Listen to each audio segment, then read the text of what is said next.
शिरडी साईं बाबा को कौन नहीं जानता। आइए आज हम जानते हैं शिरडी साईं बाबा के जीवन के बारे में कुछ बातें। उनका व्रत किस प्रकार किया जाता है, उद्यापन किस प्रकार किया जाता है और इस व्रत के क्या नियम होते हैं। आज हम सब कुछ इस वीडियो में जानेंगे। शिरडी साईं बाबा नीम के पेड़ के नीचे प्रकट हुए थे। वे ऐसे अनोखे बाबा थे, ना तो उन्होंने कभी भी कोई शासन, पीठ या आश्रम स्थापित किया और ना ही कभी अपने उत्तराधिकारी की कोई भी नियुक्ति की। शिरडी साईं बाबा का जन्म कैसे हुआ, उनके माता पिता कौन थे, अभी तक इस बारे में कोई जानकारी नहीं है। कुछ भक्त कहते हैं कि वे हिंदू थे, कुछ कहते हैं वे मुसलमान थे, लेकिन शिरडी साईं बाबा 16 वर्ष की आयु में नीम के पेड़ के नीचे प्रकट हुए थे। जब 16 वर्ष की आयु में शिरडी साईं बाबा प्रकट हुए थे, वे उम्र में छोटे जरूर थे, लेकिन वे साक्षात परम ज्ञानी थे। शिरडी साईं बाबा त्याग और वैराग्य की एक साक्षात प्रतिमा माने गए हैं। शिरडी साईं बाबा का बसेरा एक टूटी फूटी मस्जिद था, जिसको वे द्वारिका माई कहा करते थे। उनका बस एक ही उपदेश था कि मालिक एक है, चाहे उसे भगवान कहो या खुदा, चाहे राम कहो या रहीम कहो, सबका मालिक एक ही है। साईं बाबा अपने भक्तों के सपनों में प्रकट हुआ करते थे। बाबा के जीवन काल से जुड़ी अनेकों अद्भुत चमत्कारों की कथाएं प्रचलित हैं। उनके भक्तों पर उनकी कृपा सदा बनी रहती थी। कहा जाता है साईं बाबा के समाधि लेने के बाद भी उनकी लीलाएं जारी रही।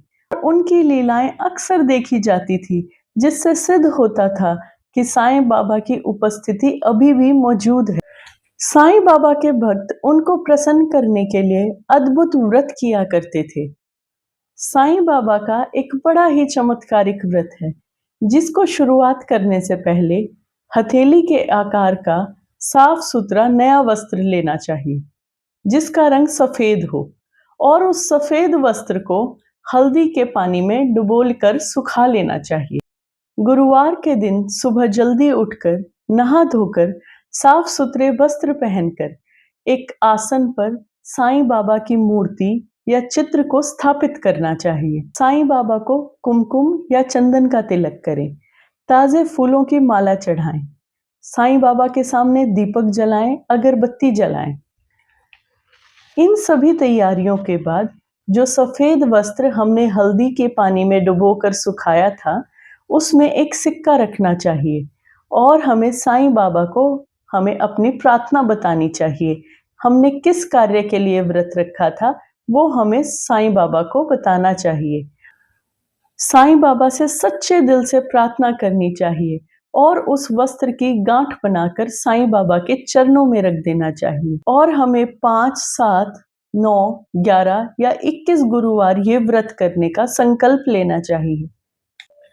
साईं बाबा का यह व्रत करना बहुत ही सरल है। इसको स्त्री, पुरुष, बच्चे कोई भी रख सकता है। इस व्रत में फल आहार भी कर सकते हैं। यह व्रत सूतक, पादक, श्राद्ध आदि में भी किया जाता है। किसी कारण किसी गुरुवार अगर आप ये व्रत न कर पाएं, तो उस गुरुवार को गिनती में ना लें। साईं बाबा के सामने हाथ जोड़कर क्षमा मांगे और बताएं कि आपका क्या काम था जिस कारण आप ये व्रत नहीं कर पा रहे हैं।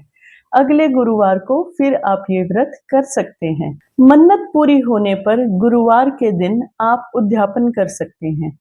गरीबों को खाना खिला सकते हैं, पशु पक्षियों को खाना खिला सकते हैं, और जो सिक्का आपने बांधकर साईं बाबा के चरणों में रखा था, उस सिक्के को या तो देवघर या फिर जल में प्रवाह कर सकते हैं। जो भी भक्त इस व्रत को करता है, इस कथा को पढ़ता या सुनता है, उसके सारे मनोरथ पूर्ण होते हैं। अगर आपको मेरी ये वीडियो पसंद आई और आप आगे भी इसी प्रकार से कथाएं, व्रत कथाएं, मंदिरों की कथाएं, आस्था की कथाएं सुनना चाहते हैं, तो मेरे चैनल को जरूर सब्सक्राइब करें। आपका एक क्लिक मेरे लिए बहुत मायने रखता है। धन्यवाद।